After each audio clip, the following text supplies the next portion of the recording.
kwa kuwa mcheza kwao hutunzwa.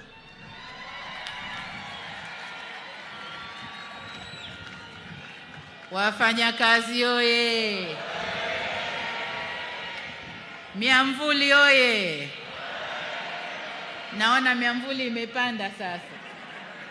Wakati wote miamvuli ilikuwa chini. Sasa hivi miamvuli imepanda.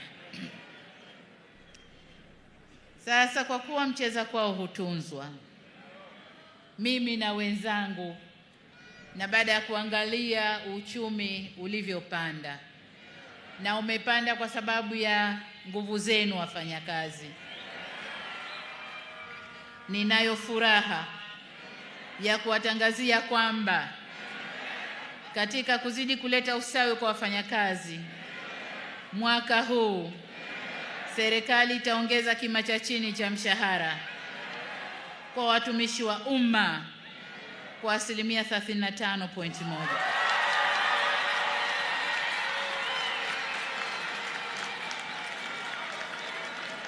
Wafanyakazi oye! Mshikamano, solidarity. Aya, tusikilize.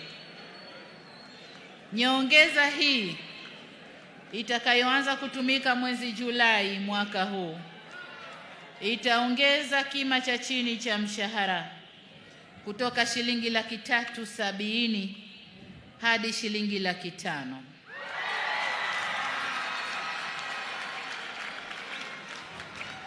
Ngazi nyingine za mshahara nazo zitapanda kwa kiwango kizuri jinsi bajeti inavyoturuhusu, lakini nataka niwaambie nyongeza nzuri ipo. Kwa upande wa sekta binafsi, bodi ya kima cha chini cha mshahara kwa sekta binafsi inaendelea sasa kufanya mapitio ili kuboresha viwango vya chini vya mshahara kwa wafanyakazi wa sekta hiyo. Pamoja na kazi inayofanywa na bodi hiyo, naendelea kuvihimiza wizara na vyama vya wafanyakazi kufanya majadiliano na waajiri ili kutekeleza mikataba ya hali bora ya wafanyakazi katika sekta binafsi, waendane sambamba na wenzao wa sekta ya umma. Ndugu wafanyakazi, ahadi yetu serikali kwenu kwamba tutaendelea kuboresha mazingira ya kazi yakiwemo maslahi ya wafanyakazi kadri hali ya uchumi itakavyoruhusu. Wafanyakazi oye! Solidarity, mshikamano. Ndugu wafanyakazi, nimalizie kwa kuwapongeza tena wafanyakazi wote nchini kwa kuadhimisha sikukuu hii, na ninawashukuru kwa mchango wenu adhimu katika ujenzi wa taifa letu. Kuijenga nchi yetu ni jukumu letu sote, hivyo hatuna budi kuimarisha umoja na mshikamano wetu. Aidha, niwakumbushe kwamba ili tuweze kujenga vyema taifa letu ni lazima tulinde amani na utulivu nchini. Nataka nirudie hapa, wafanyakazi oye!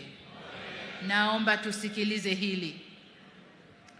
Ili tuweze kujenga vyema taifa letu ni lazima tudumishe na tulinde amani na utulivu nchini.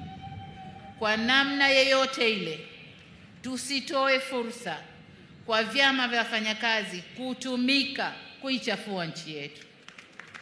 Historia ya vyama vya wafanyakazi ni vyama vilivyoleta vuguvugu la uhuru wa nchi hii. Sasa tusijibadilishe tukawa vyama vya kusaliti uhuru wetu tulioutafuta kwa nguvu kubwa.